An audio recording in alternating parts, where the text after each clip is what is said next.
Chris, we got a fun topic for today. You did an article this week. You can find it on forthebloggy.com talking about Penn State running back tandems. Now, Penn State has an incredible history of running backs and running back tandems. First of all, just tell us what prompted you to write this article.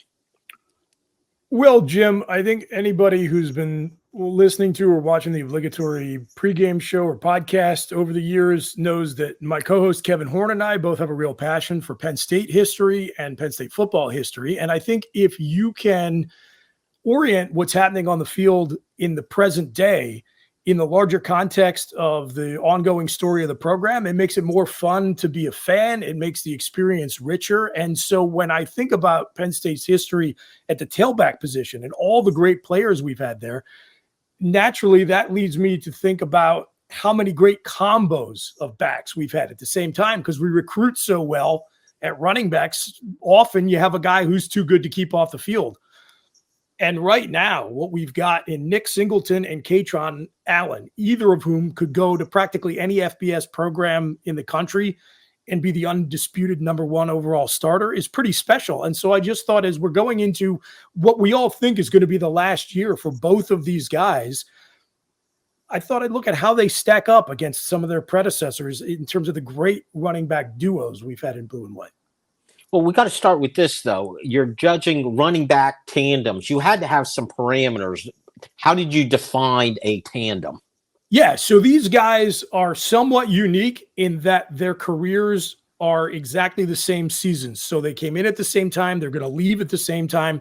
And so I looked at how they fit with some of the other tandems who played their entire careers together. But I also looked at what were some of the great single season efforts from a pair of Penn State running backs. And for that, I made a cutoff of a 70-30 split between the lead back and the complementary back.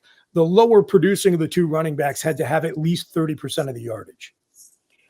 As an old-time Penn State fan, an old guy, I prefer the experienced fan, Chris. Yes. I go way back. To me, the definitive running back tandem in Penn State history is Lydell Mitchell and Franco Harris, right?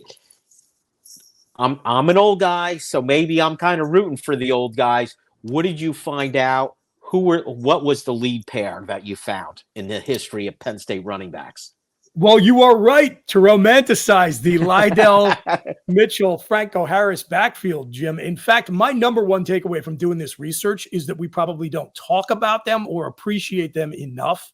If you go back to the shared career those guys had from 1969 to 1971, they're number one overall in terms of a pair of running backs who had a shared career.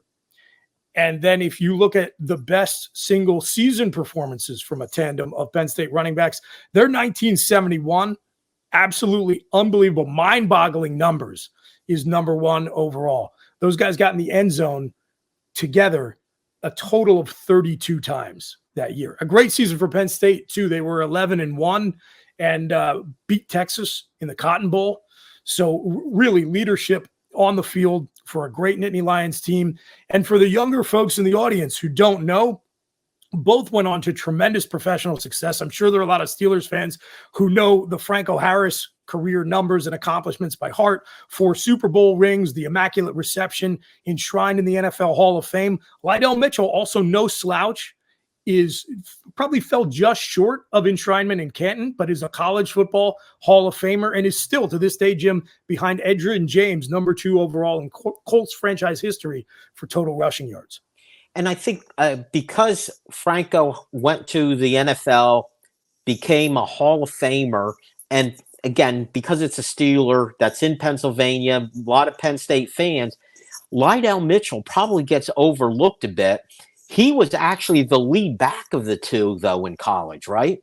Yeah, no question. And you and I talked about it a little bit on your radio show. Franco actually ends up getting drafted higher, in part because Joe was worried about him getting overlooked and called up the Steelers organization and went to bat for him and said, you've got to get some scouts to come appreciate the skill set this guy has. And obviously it worked out very well for Pittsburgh. All right, so Kaytron Allen, Nick Singleton, they were second in the single season total for a tandem. How are they doing as far as the career totals as a tandem? Well, if my number one takeaway was that we ought to appreciate the Mitchell Harris backfield more at Penn State, my number two takeaway is that in the present day, we need to appreciate that we're watching history being made this season every time Kaytron or Nick touches the ball. Now, as a pair, they have two of the top 10 single season combined performances for a tandem of Penn State backs. They're in position to make that list 3 times if they have a good year, one that compares to their first 2 seasons in blue and white.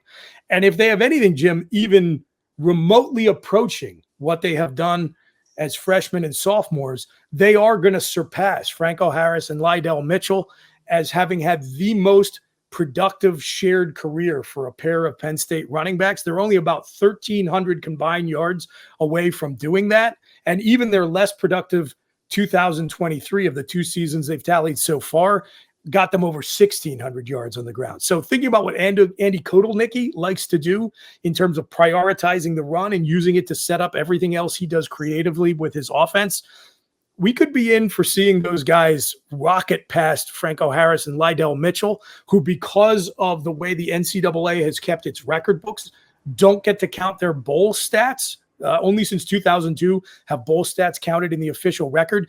Even still, Nick and Kaytron, depending on what Penn State does in the postseason, will only have somewhere between 2 to about 5 or 6 more games than those 2 guys.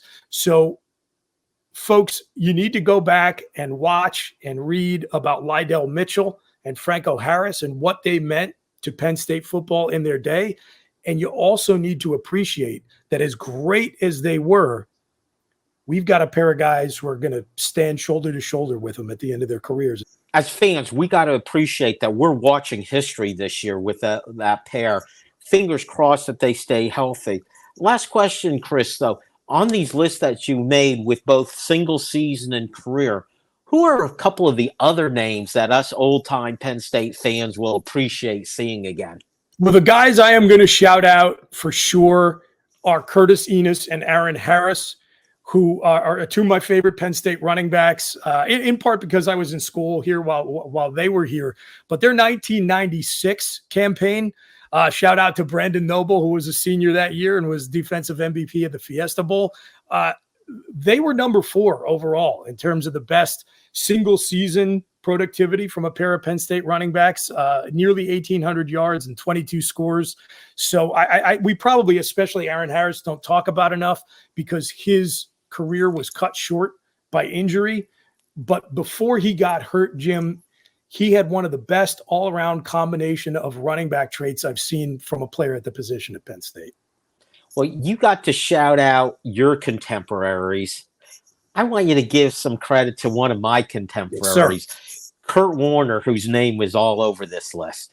Kurt Warner appears and is the only running back to appear on the single season productivity list 3 times with 2 different running backs. The 10th best season all time, which again stands to maybe be displaced by Nick and Kaytron here in 2024. He shared the load with Booker Moore for the number 10 overall season. And then the 1982 national championship season where he was sharing the load with Jonathan Williams was number 9.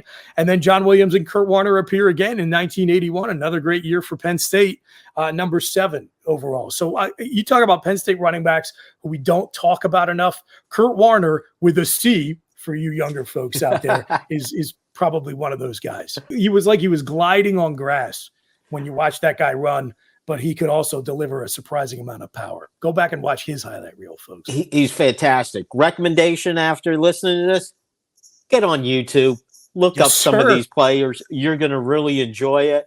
Then go to forthebloggy.com. You'll see this article near the top of the website. Fantastic article. Great memories for us old guys. A lot of education for you younger folks. All right, that is it for the Keystone Sports Network on For the Blogging.